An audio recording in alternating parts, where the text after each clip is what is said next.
Disney's too scared to make a horror movie, so I'll do it myself. I'm taking these two posters and making them terrifying.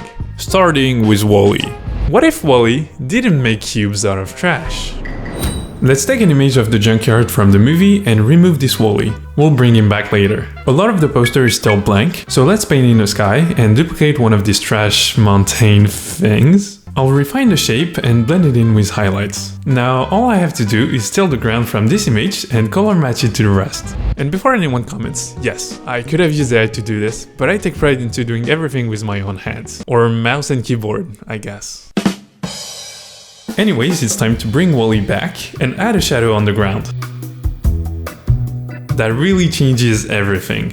Now, what exactly is he compacting? Here's a hint. And if that's not clear, I think these drippings can help. And while I'm at it, I'll also add some drippings on him. He's a messy eater. We still have a huge problem. WALL-E looks very friendly, and we can have that. So I made his eyes red, but that's just not enough. There's something about his posture that seems very shy and friendly. So I'm gonna change the shape and position of his head.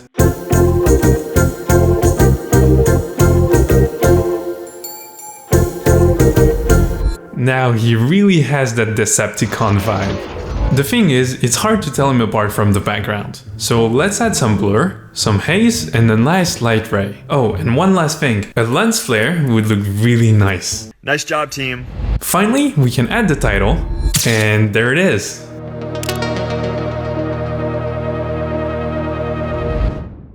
The next poster is Zootopia. The second movie is coming out today and I'm really excited about it. But this poster made me wonder what would happen if the snake wasn't so friendly.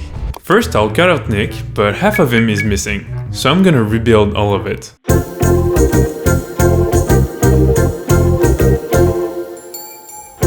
I want the snake to strangle him, but Nick is kinda shrugged, so I need to warp him. This looks awful. Let's fix it before I draw up in my mouse. So I'm gonna take part of his shirt from this image and patch them together.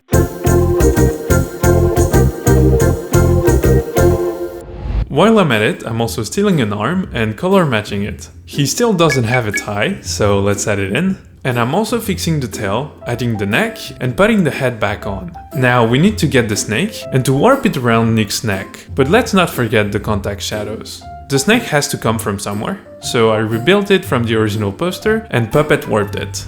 Nick looks a little too comfortable, so let's erase his pupils and make them smaller. I'm also adding some blood leaking from his mouth and onto the snake.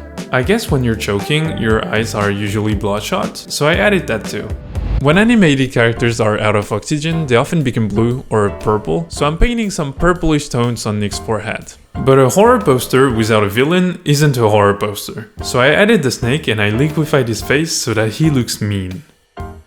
I'm also drawing small pupils because they look evil for some reason. I really want to add Judy to the poster, but I'm definitely not doing all of this a second time. So I'm adding a part of the snake in the corner here and Judy's legs over there. The only thing missing is the title, and there you have it.